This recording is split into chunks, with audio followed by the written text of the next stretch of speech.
Welcome to On the Brink with Andi Simon.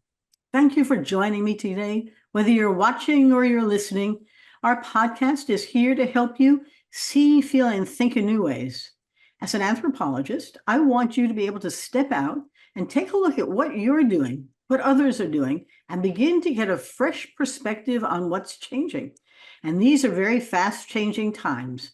If you haven't noticed, the technology is transforming everything. Welcome to the fifth industrial revolution. But the questions I get are, how do I use this? What am I going to do with it? What's important here? And what's it going to do to me, to my job, all kinds of questions, to my children. And so I try to find people who are going to help you see, feel, and think in new ways. And our guest today is an absolutely wonderful, wonderful guest. Ilene Rosenthal is a beautiful woman who I met through my favorite woman, who's Edie Frazier. And Edie is this great connector who brings together people with great ideas who are doing some remarkable things. So Ilene, thank you for joining me today. And I'm going to give them your bio in 1 second. So I appreciate you joining me. Thank you, Andi. It's a delight to be here today. And you love her background if you're watching. The footsteps to brilliance you're going to hear all about. But let me tell you just a little bit more about Ilene and why you should be listening to her. She's a lifelong entrepreneur. For a while, she was in the law industry and she was a great attorney, but she's going to tell you about being the entrepreneur. She's a dynamic CEO and founder of Footsteps to Brilliance, an educational testing technology company dedicated to revolutionizing and scaling early literacy and financial education. Now, this educational technology company is quite remarkable because under her vision and her leadership, the company has become a beacon of innovation, providing transformative solutions to school districts across the US. And what you're going to hear is how she moved from being an attorney to a whole new world and what's coming next. She helped create Learn With Me, the first ever transmedia educational program that's resulted in an Emmy nomination, but you won an Emmy, if I'm not mistaken. Well, nominated, we didn't win, but next year, there's always one. So that Emmy nomination based on Footsteps to Brilliance books, songs, and educational games. And I do think this is a very interesting conversation. My husband, as you know, was in the educational testing business he built this company and then sold it to ETS. And he is very close to what goes on in education. And I guess I, being his wife, have been as well. Ilene's commitment to enhancing educational outcomes for all students has earned her numerous accolades. She was named one of the top 100 women leaders in STEM education, featured in the best-selling book, Women Mean Business, that I humbly tell you I co-authored with Edie Frazier, and was honored with the Wesleyan University Distinguished Alumni Award. She's a sought-after speaker, known for her thought leadership in the field of education technology. She serves as an advisor to the Women's Business Collaborative, and she has a deep commitment to empowering women in business. I'm not going to tell you more about her early career, but I'm going to let Ilene tell you about it because it'll come alive far better than anything I can read. And it will also help you understand how she began to see things in a different way and has continued to bring innovation into something which is really emerging, education and technology. Ilene, thanks again for joining me. Why don't you tell our audience about your own journey? It's a beautiful one. Please. Thank you so much. Well, Andi, let me start by saying that it's true that I'm a lawyer, but my first love and passion was as a teacher. When I graduated from Wesleyan, I was teaching at Wesleyan actually, and I wanted to continue teaching, only to find out that I couldn't do that without one more year, a teacher certification. At least I couldn't do it in the public schools.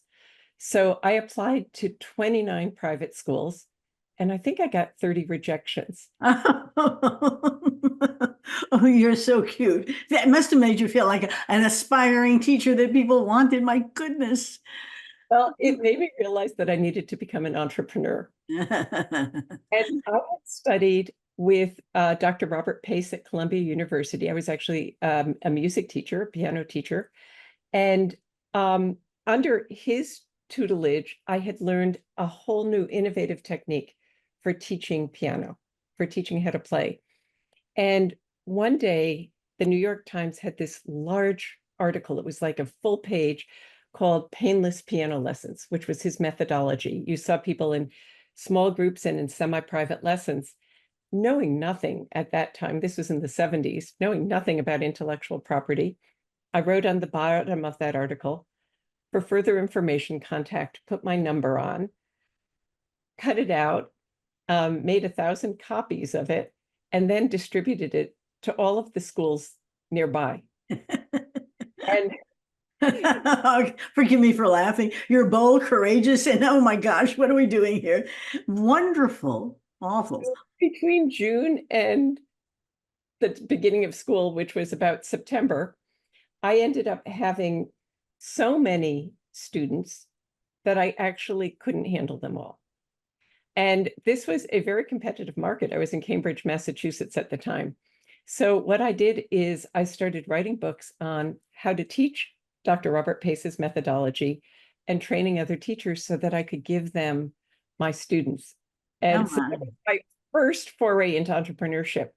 But the thing that I really realized is how vital it is to have, to use game-based methodology, to get kids working together collaboratively, to actually understand and break down whatever you're teaching so that the kids can manipulate it themselves. And that's what I do in language. But in between there was a brief hiatus. And the hiatus was when I decided that I could not survive. I had followed a boyfriend from Cambridge down to DC about 4 years after starting my music school. Didn't want to start another music school and thought that I couldn't survive Washington, DC without a law degree. So you are very entrepreneurial, right? I ended up going to Georgetown. And after that, and clerking for a judge, I came back to DC and became an assistant United States attorney, a criminal prosecutor here in DC. And I loved that because I felt I was really helping victims of crime. But at the same time, I was seeing that there were a lot of people caught in the criminal justice system that shouldn't be there. And the reason that they were there was, frankly, they did not have the education that allowed them in this global world that we're in to go any path other than, frankly, a path that was going to get them into trouble. So after several years of that, I decided that I was going to look for ways to scale education so more students could have it. At that time, I was part of the Software Publishers Association. I was their general counsel. And I was taken aside at one point by the chairman of the board, who said that he was very interested in doing a school-to-home connection. And without us knowing it, Andi, we created the first Netflix. Back then, yeah, Wow. I mean, we didn't call it Netflix, and we certainly didn't make the money that Netflix has made. But what we realized is that there's only 6 hours in a school day. It's not enough for children because of all the things that they mandate to really get the deep exposure they need in language and math. And so the idea was, what if we could make it so that kids wanted to do reading and math after school? We made a partnership with Sony. And back then, the Sony PlayStation had just come out. Every 10-year-old boy wanted a Sony PlayStation. And so we brought in Hollywood writers, video game producers, educators. It took about a year for them to talk together to learn how to talk each other's language. Ultimately, we created a software program that children would get plot and character that would lead them into real world situations where they'd have to, frankly, solve it through reading and math, and ultimately kind of scale up as you do in video games. It was so successful that over the summer, we would go on to the public TV stations where we had, partnerships, and the parents could sign up and we would send them a disc. And at the end of the week, they'd send back the disc. This is Netflix. And we do a little show about what the next thing was going to be. And for kids who had nothing to do over the summer, this was a highlight. I mean, they waited to get this thing. And so I realized the importance of engagement, the importance of family involvement, right? Because you can't say to a parent, go teach your kid, if the parent themselves hasn't had that modeling. So we model through media. So that's how I got into educational technology. Well, I just did a workshop for a company that's in the gaming industry. And so the timing of this is quite fascinating because the world of video games is enormous. It's huge compared to any other form of entertainment. But the most interesting part is that the people who are doing it are of all ages. And they are also becoming so engaged there that they're buying things in the games. One story about buying a Balenciaga cape for their avatar for $400 for in the game. And so there's a whole metaverse coming. And I don't want to digress from our conversation, but you're starting at the cusp of something that's transformational. And then that led into Footsteps to Brilliance? Or is there a gap between your Netflix lookalike and the next step? Because there's something bigger than a bear here. It's very, very important. Well, yes, there was another company in between that I worked with, and they looked at the idea of differentiating education for every child. So we actually had an algorithm that could have children reading the same news articles, again, to get them Right. background knowledge. But if you were an accelerated reader, it would automatically put the content at, whatever grade level was appropriate. If you weren't, it would bring it at the level that was in your zone of proximal development so that you were always stretching a little bit.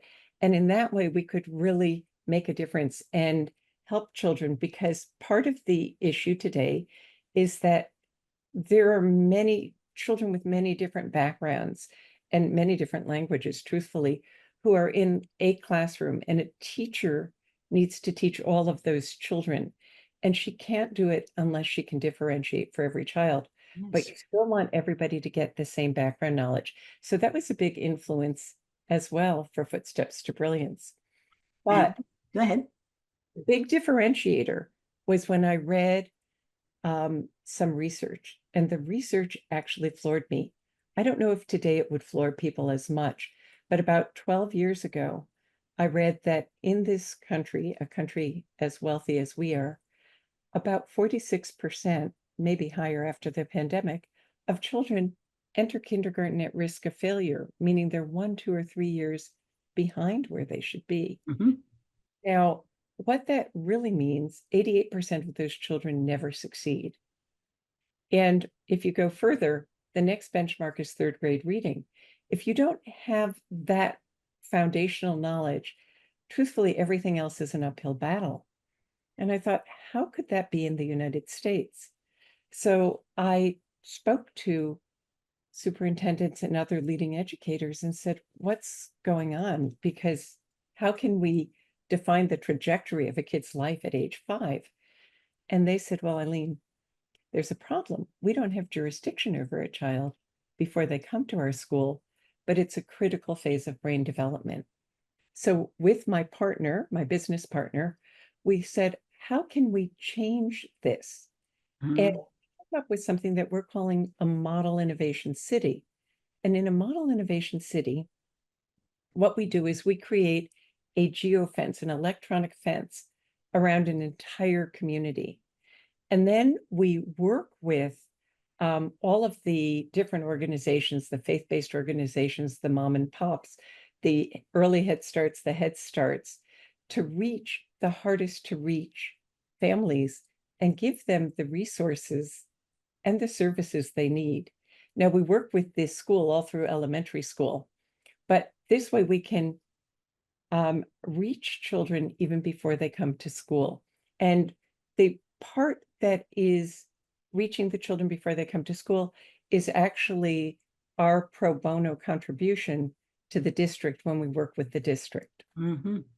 Now, tell me a little bit more, because the abstraction, is there a case study, something to illustrate what you're doing? Because it sounds like not simply a little more education, it seems like a whole different way to educate. Well, first of all, let me start by saying we always believe that the teacher is crucial, Mhm. but the teacher needs to amplify herself. Mhm. It's not enough. On average, a teacher spends 1 minute a day with any student. Okay. Wow.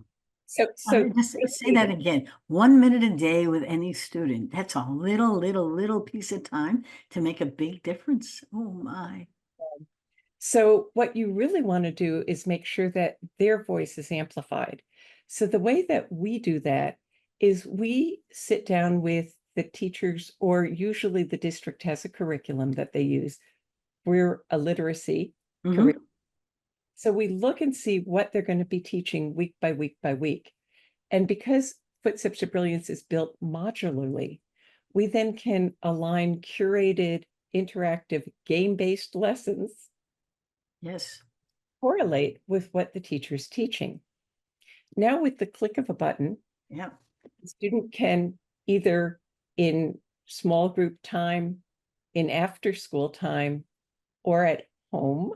And at home is important because our platform allows you to be on a cell phone, on anything that the parent has.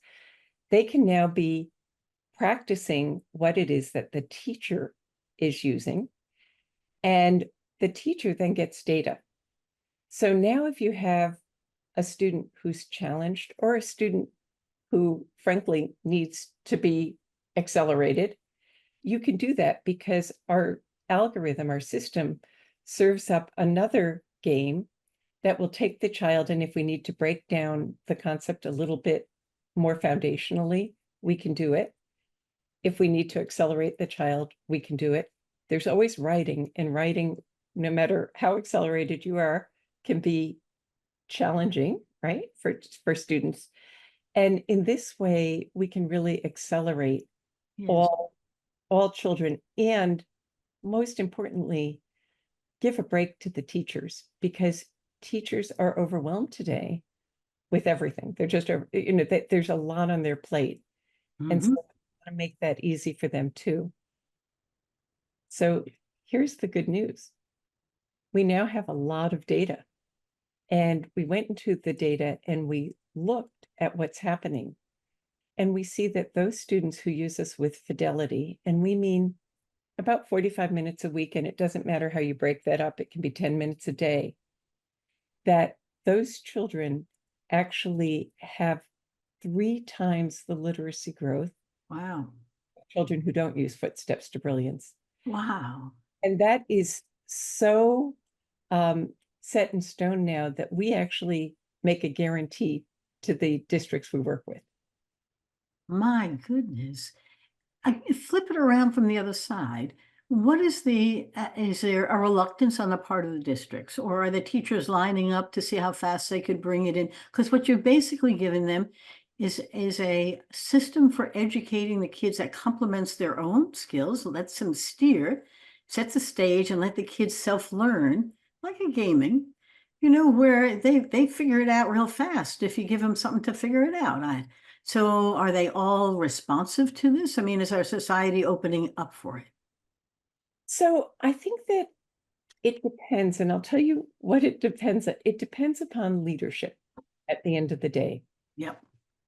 because teachers are being asked to do a lot of things.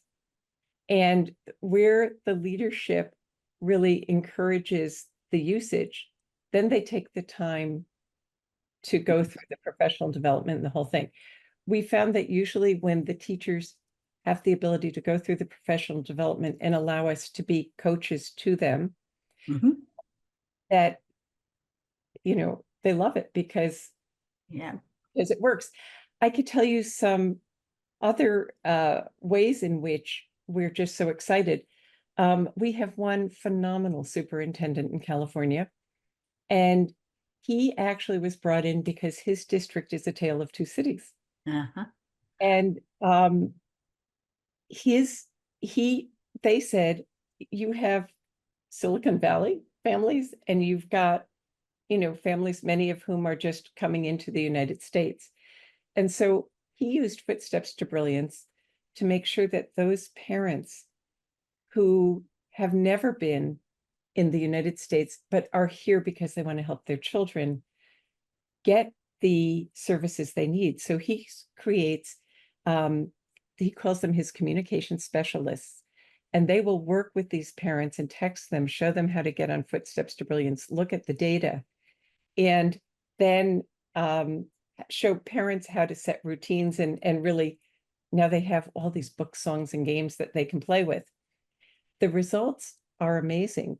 This superintendent has taken that part of his population and gone from 42% being, meeting the benchmark for literacy to 86%. Oh my goodness. Yeah. I And think it's transformational. My gosh. I mean, those kids have been changed forever. Well, they're being given the opportunity to do what they want to do with their life. And that's what America's all about. Well, Yeah. it is, but the fact that he has the wisdom and foresight to see it and to embrace it. I'm curious about the other side of his town. They are also using it, or are they, I often Yeah. wonder. The answer is yes, because, 66% of children in the United States, when they graduate from high school, do not read proficiently. Mhm. There's not 66% of impoverished people in the United States. No, So the truth is that we're really talking about a challenge that's much broader than a certain segment of our society. yeah, But given the fact that we're becoming a wonderfully more diverse society, which of course we appreciate, but that means that there's multiple languages too. yes. So schools have to deal with all of these different things. And that really goes across all the socioeconomics. And I can tell you that I have yet to meet any friend of mine who doesn't say, I want this for my grandchild or my niece or whatever. I mean, this is not dumbed down curriculum. Yeah. No, actually, what you're talking about is how to enable kids to learn to learn. That's right. If I hear you correctly, and I'm gaming the game, I mean, it's a structure to it, but they can begin to impose upon it their own interest and curiosity and begin to find solutions to and enjoy the whole process. I bet they like it. Well, they do. Engagement is important. It's really crucial. And also the ability for them to make mistakes and it be okay Yes. without making mistakes. And it can't be that software, which a lot of digital software is, kind of serves an assessment. And then if you get it wrong, they say it's wrong and then they serve something else up. No, no, no, no, no. We kind of say, well, good job, try again. Now let's look at what happened. And then you could do it. So the software really has the ability, as you said, to help them learn how to learn, but not Yes. penalize them for making a mistake. That's a problem. No, and it's also interesting if you get the home set up right, they're not doing it in a social setting where they could be embarrassed or diminished, so that there's a lot of uplift as opposed to peer pressure to not accelerate the learning. Am I right? I mean, I'm imagining the home can be a real different environment for learning. Well, not only that, but we've had parents tell us how their older children now play school with their younger children. The Oh, younger children are learning, but because the older children are teaching them. I mean, it's wonderful. It really, as I said, amplifies what's happening in the classroom. Yeah. it's so exciting. And talk a little bit about what you've learned about education and technology, because I'm visualizing this as something neither. It's really one enables the other. I mean, when you talked about the disc going out, there was other ways of doing this way back when, but now the technology enables you to provide information to the child, and when it's not right, really coach them on how to correct it and teach them how to think about it. That is just amazing. Can you share with us a little bit about what kind of technology this is and what you see coming? Because it sounds a lot like AI. Well, it's funny that you asked that. I don't think anybody can not be playing with AI right now. And in fact, we have a new financial literacy program that is putting some AI in so that children really can relate to financial literacy concepts by finding out about different work environments, how much make. I mean, there's a lot that, they can learn. But yes, I think that when we started this, frankly, the cell phone was just becoming ubiquitous. Yep. And it was the first time when you could actually get videos on a cell phone. And we saw that technology and we said, we need to create a platform that is device agnostic, because we knew that parents, the first thing is, how do you reach the parent? Well, as it turns out today, about 99.9% of parents have a No. smart, but it could be a Apple, it could be an Android, right? They could have tablets, different ones, obviously computers, that we needed to have literally a device agnostic platform so that you could create a one-to-one technology world without having to pay for, and I'm talking about the district, Yes. infrastructure that normally they'd have to do. Yeah. The other thing is that as the technology updates, it's our responsibility to update, to stay with where the hardware is. Yeah. And so it really takes that burden off of the schools, and they never lose their investment because of that. That's right. You have become quite a partner to the education of America's children. My goodness. Could I ask you, how many kids do you think are doing Footsteps to Brilliance now? Well, we know that there are over 1 million children who learn to Wow. read Footsteps to Brilliance. Wow. I just think this is so exciting. What comes next? So there's a few things that are really fascinating to me. One is the concept of transmedia. Transmedia has never been used in early literacy. And let me define that term, because that could be kind of jargon to people.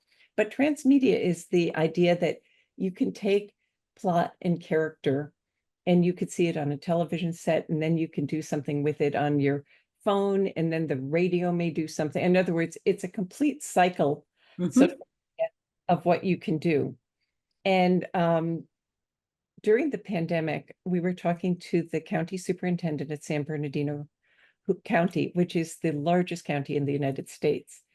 And we were talking about how you help families when schools are closed.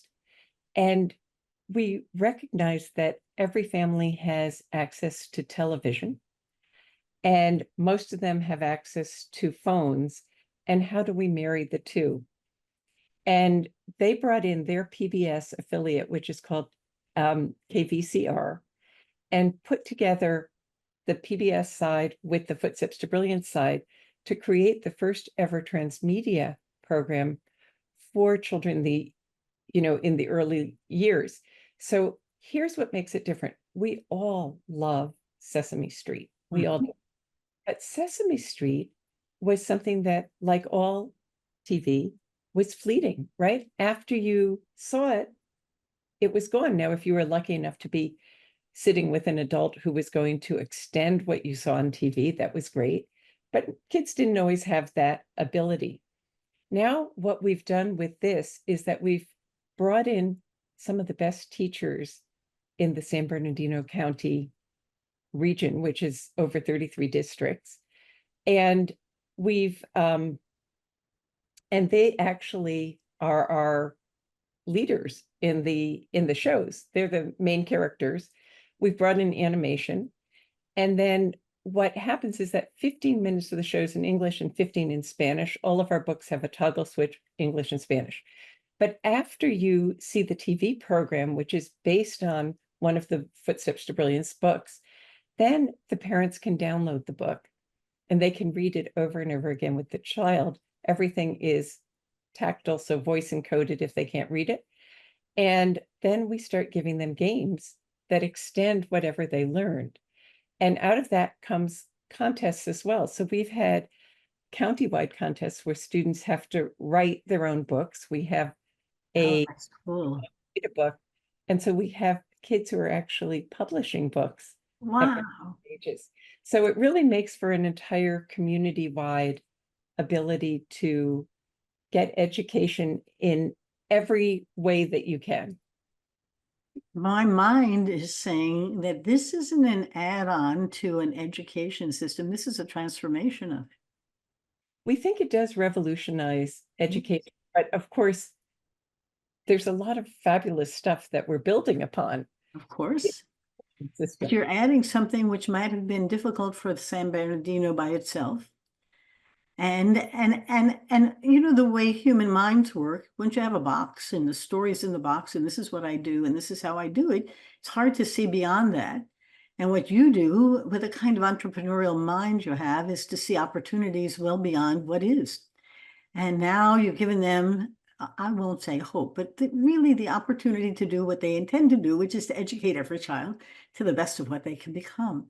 This is just amazing. So is that transmedia everywhere or just some places or not, it's starting slowly?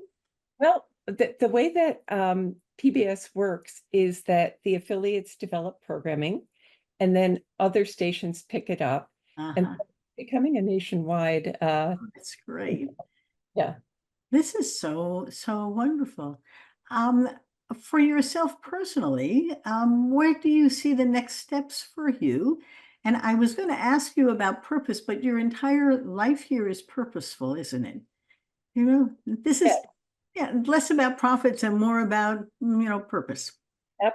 Absolutely. Absolutely. There are challenges that they need entrepreneurs, frankly, to help solve. And as I said, education is near and dear to my heart. Yep. So that teacher that you wanted to be, who couldn't find a school to be in, is now going to be in every school you can find a way to get inside of, and teaching in ways that your piano teacher might have embraced if he could have figured out how to get the technology into his piano learning. You go back and teach piano again. This is wonderful, but I do think we have probably taken our half hour of time, and it probably is time for us to say goodbye. But one or two or three things you want the audience to remember. They tend to remember the end better than the beginning. And while your life has been a wonderful journey, a couple of things you'd like to leave them with. So I think the first thing is, if you want to be an entrepreneur, think about what your passion is, look at where the problems are, and then figure out how you can solve it. And the second thing is something that was back in the day, my grandfather he'd take quotations that he loved. And there was an architect, I think his last name was Burnham, and his very first quotation was, "Make no little plans. They have no magic to stir men's blood." And in It's the think big and make it happen. And scale. This is exciting. This has been such a privilege and a pleasure. Thank you for joining me. I'm going to say goodbye to my listeners and to my audience who come viewing and send me great emails. Tell me who you want to hear. info@simonassociates.net comes right to me. The 3 books are behind me on my shelf back there. Amazon loves you if you want to pick one up. On the Brink with Andi Simon, pardon me, On the Brink, a fresh lens to take your business to new heights. It's about how a little anthropology can help your business grow. But if you listen today carefully, and part of this is taking what you see, the observations, and beginning to think about how you can create innovative solutions, which is just what Ilene has done with Footsteps to Brilliance. It isn't a better teacher. It's a whole different way of complementing them and amplifying them and accelerating them. And then poof, great things happen. The middle book back there, Rethink Smashing the Myths of Women in Business. Those are 11 women who all said, of course we can, don't hold us back. And they lead others to become CEOs and geologists in aerospace where women aren't particularly welcome. And my third book, which Ilene is in, and you should read her chapter there, is called Women Mean Business, written with Edie Frazier and Robin Spiesman. We talk about 102 women, all of whom were kind enough to share their wisdom so that as they rise, they can lift you as well. And I'm going to say goodbye. Remember, take your observations, turn them into innovations, and come again. I do love all of you because you give me joy, and it's fun to bring wonderful people to share with you. So I'll say goodbye. Have a wonderful day. Bye-bye. Thank you.